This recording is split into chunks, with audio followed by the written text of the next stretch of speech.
Bom dia, meus caros, tudo bem com vocês? O título desse post é Não É, porque eu fiquei vendo o outro, meu Deus, como vocês aguentam? A mulher fala 3 palavras, não é? Mais 3, 5, não é? Isso se chama muleta da oralidade. Não é? Lembram-se quando a gente estudou as funções da linguagem e tem uma que é só para manter o canal da comunicação? A função fática? Pois é, nesse caso observem que ela fica cacofônica. Repete-se tanto, não é, não é, não é, não é, que às vezes eu estava prestando mais atenção quantas vezes eu falava não é, do que no que realmente eu estava falando. Mas não é só sobre isso que a gente vai falar hoje. Observem que eu vou tentar falar menos esse tal de não é, e não sei se eu vou conseguir, porque é intrínseco e eu não me dou conta. Mas escutando o que eu ando falando para vocês, talvez isso mude. Eu prometi no último post que eu ia fazer leitura de cartas, não foi isso? Porque o nosso livro, como eu já tinha dito antes, é um romance epistolar. Eu trouxe para mostrar para vocês esse livro aqui, Ana Luísa Martins, Aí Vai Meu Coração. As cartas de Tarsila do Amaral e Ana Maria Martins para Luiz Martins. O que acontece? O Luiz Martins foi um dos grandes amores da vida da Tarsila e também foi amor da Ana Luísa. Todos eles tinham um pouco de um grau de parentesco, de primo distante, de primo de primeiro grau.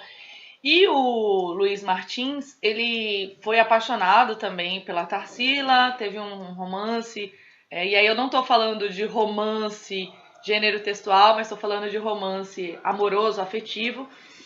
E depois ele troca, não é? Essa expressão é ruim, mas é isso mesmo. Ele deixa esse amor que ele tinha pela Tarsila para viver um grande amor com a Ana Luísa. E esse livro aqui vai trazer as cartas, não é? que elas mandam para ele. Eu peguei aqui um trechinho também de um texto dele que é o seguinte: sabem que o amor jamais é culpado, pois ninguém ama porque quer, mas impelido pela fatalidade. Então a gente vai falar sobre o não é, e vocês vão ficar prestando atenção para ver se eu fiquei repetindo muito isso ao longo do post. Vamos falar de amor, porque eu vou ler trechos de cartas de amor, e vamos falar do grupo 2, não é? Qual vai ser o assunto do grupo 2? Deixa eu pegar aqui um trecho de uma carta. É uma carta da Tarsila. São Paulo, 7 de janeiro de 1951. Meu querido Luiz, desde que mandei minha última carta do dia 4, desde que desabafei minhas provavelmente imaginárias tristezas, tenho sentido uma grande saudade de você e com pena de sua solidão. Espero que você esteja mais animado. Tem visitado alguns museus? Você nada disse a esse respeito. Outro dia a Dina me disse que precisamos combinar nossa ida a Santos para a chegada do Andes, com outra peixada, etc, etc. Acho melhor não vir do Rio de navio. Pretendo seguir para lá no dia 28, passar 29 e voltar dia 30, que cai numa terça-feira. Bom, e aí, claro que eu peguei um do meio, né? Tem toda uma explicação no início do livro. O livro é lindo. Volto a falar, Aí Vai Meu Coração, Ana Luísa Martins. Se não achar na livraria, pode comprar na estante virtual, no Mercado Livre, em outros sites de sebos. Vão ao sebo ver se vocês encontram. E aí, assim, o que dá vontade é de ficar seguindo a história. Porque aqui existem 2 histórias de amor, ou 3, não é? Se a gente pensar que são 3 pessoas que amam e se amam entre si, não é? Porque Tarsila e Ana vão amar o Luiz, aqui parece aquele poema do Drummond, não é? E o Luiz vai amar as duas. A gente vai seguindo a história, existe uma história por trás disso, existe um enredo de amor, não é? Mas aqui é diferente do Nação Crioula. Por que eu estou trazendo isso? Não é só para vocês ficarem perscrutando minha vida e a vida da... Deu um tremelique, né? A vida da Tarsila do Amaral, não. Mas é para vocês também terem uma noção das diferenças que há entre essa história contada e a história do Nação Crioula. No meu caso, né, então aqui a gente está falando da década de 50. Deixa eu ver aqui a última carta. São cartas entre 50, 51, 52, não é? E outro dia o 53, outro dia, há uns anos, um cara do qual eu não gosto muito das ideologias, que é o Luiz Felipe Pondé, ele escreveu um texto que era o legado da nossa passagem, falando sobre as cartas. E ele dizia que todo mundo falava, o romance morreu, não existe mais romance, o romance acabou. E que, na verdade, o que estava ficando para trás eram as cartas, que as pessoas já não escreviam mais cartas. Bom, aquelas cartas são de 1952 e 53, mas eu tenho aqui algumas, não é? Algumas cartas, essas são, na verdade, as que Leonardo escreveu para mim, porque as que eu escrevi para ele não liberou, não é? E aí a gente tem que respeitar. Olha, Moça de Olhos Azuis, do Mondliane, né? Ai, que linda.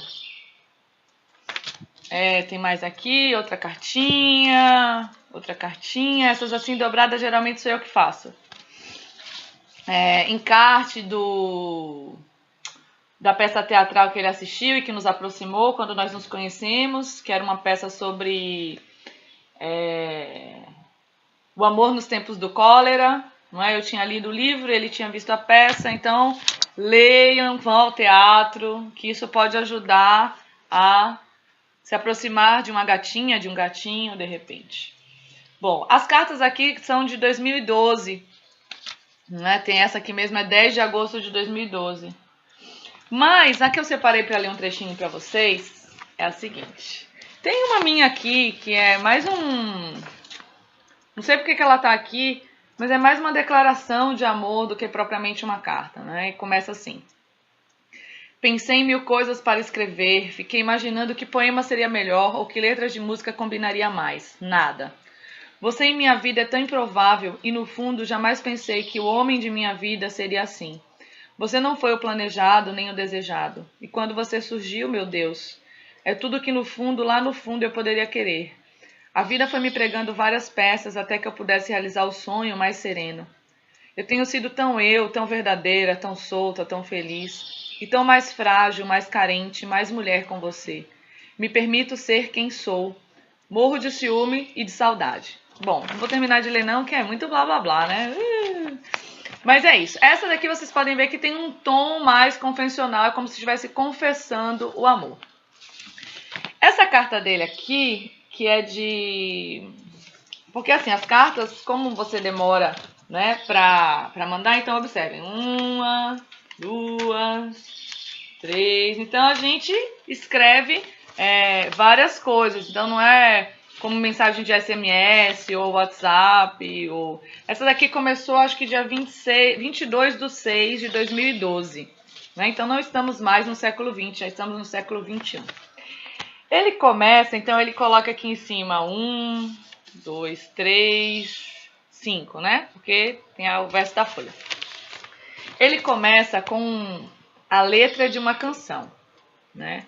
Para os fãs aí do Los Hermanos, veja bem, meu bem, sinto te informar que arranjei alguém para me confortar. Este alguém está quando você sai e eu só posso crer, pois sem ter você nestes braços sais. Enfim, aí vai a letra da música e aí ele começa a carta. Sempre quis mandar esta música, veja bem, meu bem, de Los, para quem eu amasse quando a amada viajasse. Acho uma puta de uma sacanagem, kkk. Eu já teria infartado, kkk. O cara dá a entender que tá com outra, mó cara de pé na bunda, e aí, saudade. É outro sentimento que mais tenho depois de amor, um bem-querer enorme. O tamanho dele é da ansiedade que sinto à sua espera. Te amo, amo, amo, amo, amo, tantão. Primeira parte da carta. Aí a carta começa falando, bom, vou sintonizar aí, não é? Ele está em Senhor do Bonfim, interior da Bahia, viajando com a família para o São João. E aí ele vai falar o seguinte: ufa, enfim, Senhor do Bonfim, saí de casa com enorme vontade de lhe escrever. Começo com receio, claro, Tu és mestre na área de letras e eu com vários vícios de linguagem. Mal sabia ele que eu tinha outros tantos vícios de linguagem. Portanto, não sai a ideia que você ou tu, porque comecei com a segunda do singular, vai me corrigir pacas. Comecei o dia reflexivo. Meu pai comprou o jornal, valor 50 centavos, e exigiu o troco. A vendedora, negra, fez cara feia e profanou algumas coisas em voz baixa que só eu ouvi e foi embora. Veio em mente um retrato da era colonial, com os escravos vendendo quitutes, e depois de muito pensar, aliás, nem tanto, que não mudamos nada, ou pouca coisa. Fico atordoado, triste. Não fico atordoado, fico triste. Seria hipocrisia se falasse, mas fico abismado, como poucos se dão conta disso. Povo me gritando para sair. Bom, e aí ele vai continuar depois a carta, não é? Vou ficar aqui a manhã toda lendo cartinha para vocês ficarem sabendo o que Leonardo escrevia para mim. Mas outro dia, em outro momento, eu posso, né, fazer a leitura de uma inteira, quem sabe. Por que eu peguei esse trecho? Olha só, tinha outras várias aqui com outras coisas do dia a dia, de coisas que a gente se encontrava e se via, e a saudade, e o que tinha feito no dia a dia. Então ele começa com essa parte também confessional, não é, do amor e da saudade com a letra da música, mas aí depois ele vai contar algo que está se passando com ele e ele acha que seja significativo que eu saiba. E aí não tem como eu não pegar esse trecho, porque ele vai falar de algo que tem muito a ver com a nossa vida, com a nossa realidade brasileira, que é a questão da escravidão que não acaba. Né? Então, por mais que a gente tenha a Lei Áurea, que as coisas mudem, que a luta do povo negro permaneça, não é?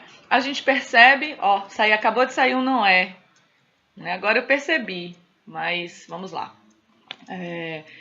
Ele vem, né, um retrato da era colonial, que é um pouco do período em que a gente vai estudar no Nação Crioula.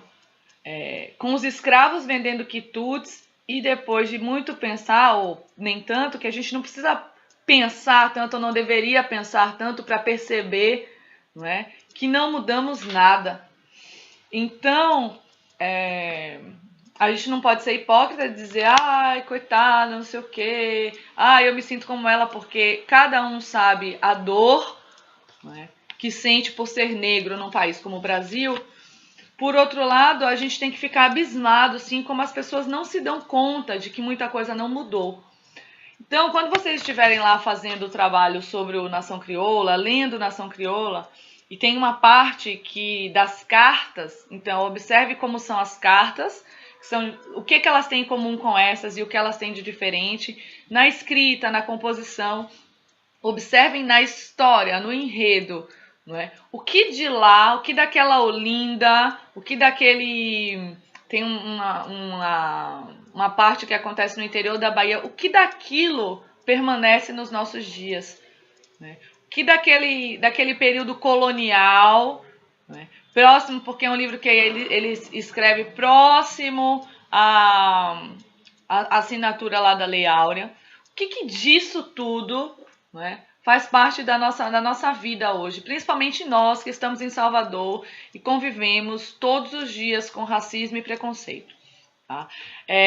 O que nós vamos falar no grupo 2, porque isso também tem um pouco de relação com isso que eu acabei de falar sobre colonização, escravidão, vai transpassar todo o trabalho. Então, quem for falar da forma e do conteúdo vai terminar falando sobre isso, sobre as diferenças.